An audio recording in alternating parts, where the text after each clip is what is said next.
Life hacks for people who are blind or have low vision. How to cook clock sausages. Vision Australia client Tony in his kitchen. So we start with a baking tray. This is a fun recipe, okay? This is going to be... Now, the other thing I have here is this thing. A magnifier lamp. This thing is one of those things that beauticians and everybody else use. It's got a really bright light on it. It's also got a magnifier, right? So I can use that for close-up work. I find when you're in the kitchen, you need as much light as you can.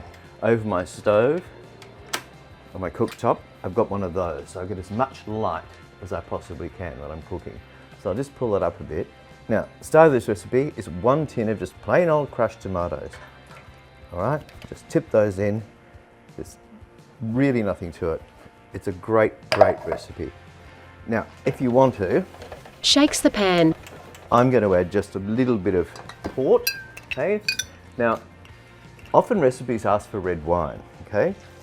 Now, we don't always have a bottle of red wine in the cupboard or whatever, and cast red wine is dreadful. If you get yourself a bottle of port, that's shelf stable, so it can sit on the shelf. So just put a drizzle of that in, and suddenly, you know, you've got that lovely red wine flavour. And port adds a bit of sweetness. Now for herbs, up the back here, you'll notice I've got my herb barrel.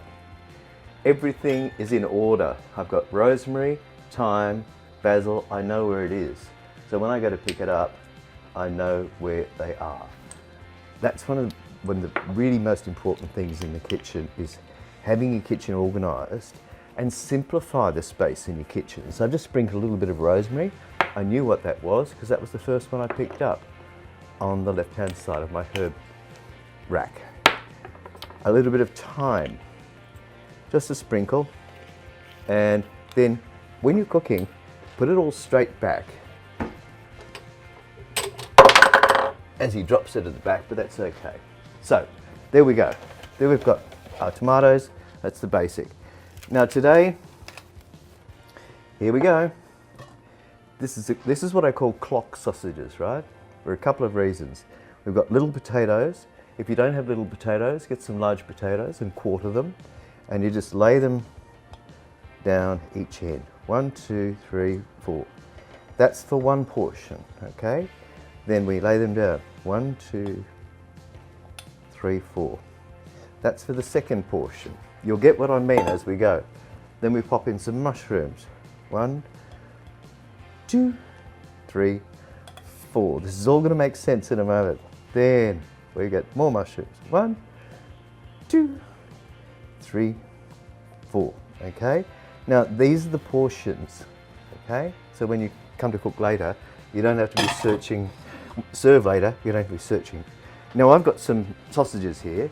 These are chicken sausages.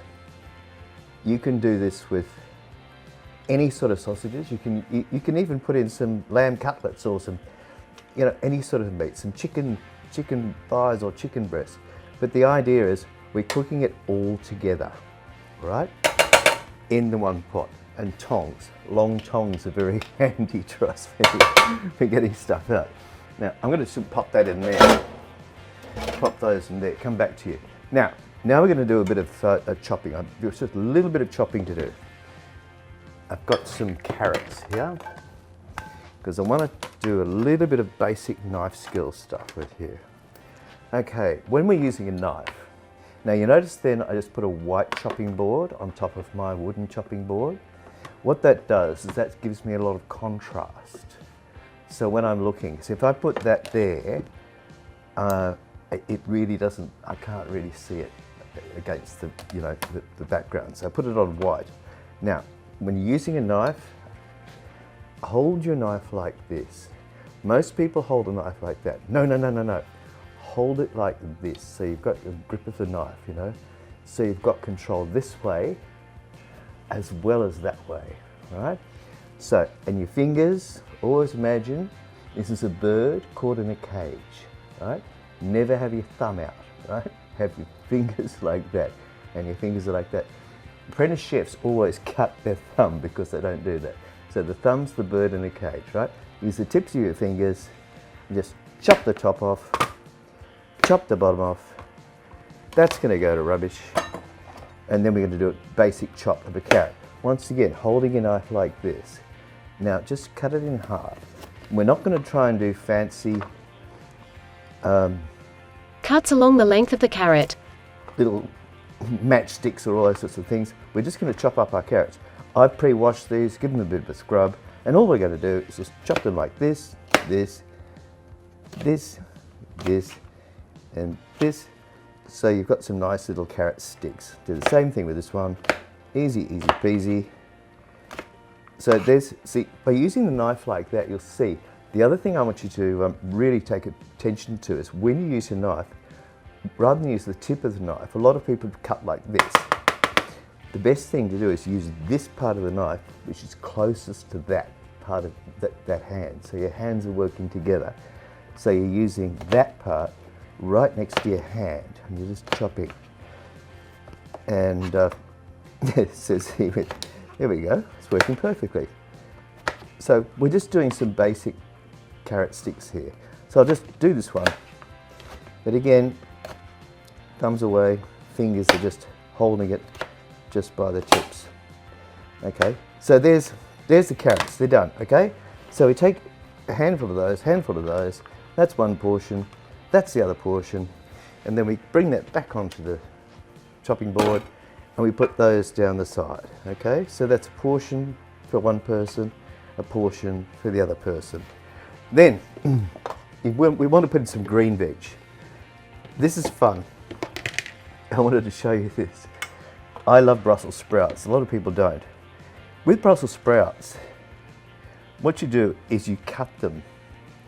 I could show you on one if you want. Have I got a spare one? No, I don't. Damn. But what you do is you cut them that way and that way, soak them in water overnight, and look at how they look. They turn out like these beautiful flowers.